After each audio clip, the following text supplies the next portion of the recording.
ધારાસભ્ય અરવિંદ લાડાણીએ પોલીસની સામે ઘણા બધા આક્ષેપો મૂક્યા હતા। એ બાદ પોલીસની પ્રતિક્રિયા પણ સામે આવી હતી, પરંતુ ક્યાંક હવે આ વિષયને લઈને આમ આદમી પાર્ટીના રેશમા પટેલ મેદાને આવ્યા છે।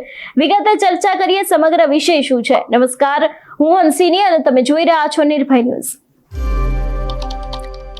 ધારાસભ્ય અરવિંદ લાડાણીએ પોલીસ ઉપર ઘણા મોટા આક્ષેપો કર્યા હતા। એ બાદ ધરણા પ્રદર્શન પણ કરવામાં આવ્યું હતું। તેમના દ્વારા જે વિડીયો ઉતારવામાં આવ્યો હતો એ વિડીયો પણ ખૂબ જ ચર્ચામાં આવ્યો હતો, પરંતુ ક્યાંક હવે પોલીસની પણ પ્રતિક્રિયા સામે આવી છે। પોલીસ દ્વારા કહી દેવામાં આવ્યું છે કે જે તે ધારાસભ્યએ આક્ષેપો મૂક્યા છે એ દરેક આક્ષેપો પાયાવિહોણા છે અને હવે આ વાતને લઈને આમ આદમી પાર્ટીના રેશમા પટેલ મેદાને આવ્યા છે। તેમના દ્વારા હર્ષ સંઘવીને પણ અહીં એક વાત કહેવામાં આવી છે। ભારતીય જનતા પાર્ટી ઉપર આકરા પ્રહાર કરવામાં આવ્યા છે। પોલીસને લઈને પણ ઘણી બધી વાતો કહી છે। સૌથી પહેલા તો રેશમા પટેલને સાંભળીએ કે તેમને આ વિષયને લઈને વધુમાં શું કહ્યું। જય હિન્દ, હું રેશમા પટેલ, ગુજરાત પ્રદેશ મહિલા અધ્યક્ષ આમ આદમી પાર્ટી। આજે મારે વાત કરવી છે ભાજપ સામે મોરે મોરાની, કારણ કે હમણાં જે દ્રશ્યો જોવા મળે છે એ એવા જ જોવા મળે છે।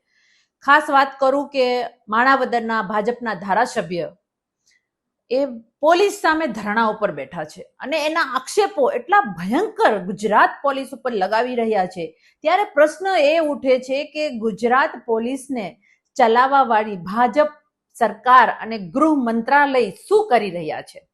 આજે તમારા જ ધારાસભ્ય તમારા ઉપર આક્ષેપ લગાડી રહ્યા છે।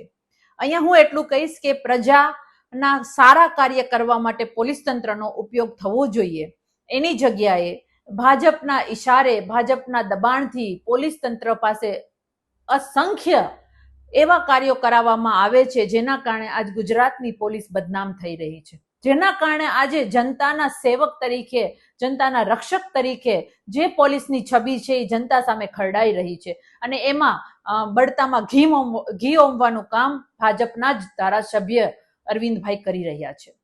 ત્યારે મારે એટલું જ સવાલ પૂછવો છે કે હવે તમે પ્રજા અને રક્ષક વચ્ચેની જે ખાઈ મોટી કરી રહ્યા છો એને બંધ કરો અને એ લોકોની જે સિસ્ટમ છે માત્ર ટાર્ગેટ પૂરા કરવા માટે નહીં, કારણ કે આપણે સૌ જાણીએ છીએ કે ટાર્ગેટ પૂરા કરવા માટે એ લોકો પરચીઓ કાપે છે, એ લોકો દરેક નિયમોનું પાલન કરાવડાવે છે। સરકાર દ્વારા સરકારની તિજોરી ભરવા માટે એને ટાર્ગેટ આપવામાં આવે છે। હકીકતમાં નીતિ નિયમોના પાલન કરવા માટે જો પોલીસ તંત્રનો ઉપયોગ થતો હોય તો આવા દ્રશ્યો આપણી સામે ન આવે।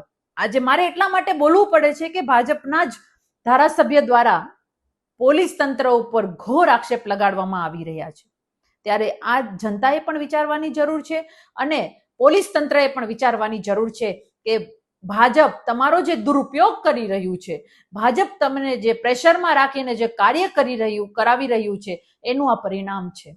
એટલે ખાસ કરીને ગૃહમંત્રી હર્ષભાઈને મારે એટલું કહેવાનું છે કે હવે તમે પોલીસનો દુરુપયોગ કરવાનું બંધ કરો અને જે એને પ્રજાના રક્ષક માટેનું જે કાર્ય છે એને ટાર્ગેટ આપવાનું બંધ કરો। હકીકતમાં નીતિ નિયમોના પાલન કરવા માટે, પ્રજાના રક્ષક માટે પોલીસ તંત્રનો ઉપયોગ થવો જોઈએ એવી હું આપની પાસેથી આશા રાખું છું અને એ આધાર ઉપર આશા રાખું છું કે આજે ભાજપનો મોરે મોરો થઈ ગયો છે અને જે એમએલએ છે ભાજપના એ જ તમારી સામે પડ્યા છે। જય હિન્દ।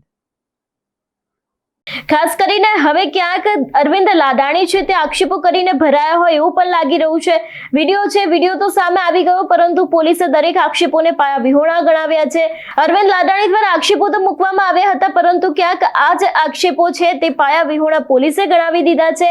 રેશમા પટેલ મેદાને આવ્યા છે અને એક બાદ એક આ વિષયને લઈને હવે નિવેદનો પણ રાજકીય લોકોના સામે આવી રહ્યા છે। જોવાનું રહેશે કે હવે આ ઘટનાની અંદર શું નવાજૂની થાય છે। તમારું શું માનવું છે આ વિષયને લઈને અમને કમેન્ટ કરીને ચોક્કસથી જણાવજો। તેની સાથે અમારી ચેનલ નિર્ભય ન્યૂઝને લાઈક, શેર અને સબસ્ક્રાઇબ કરવાનું ભૂલશો નહીં। નમસ્કાર।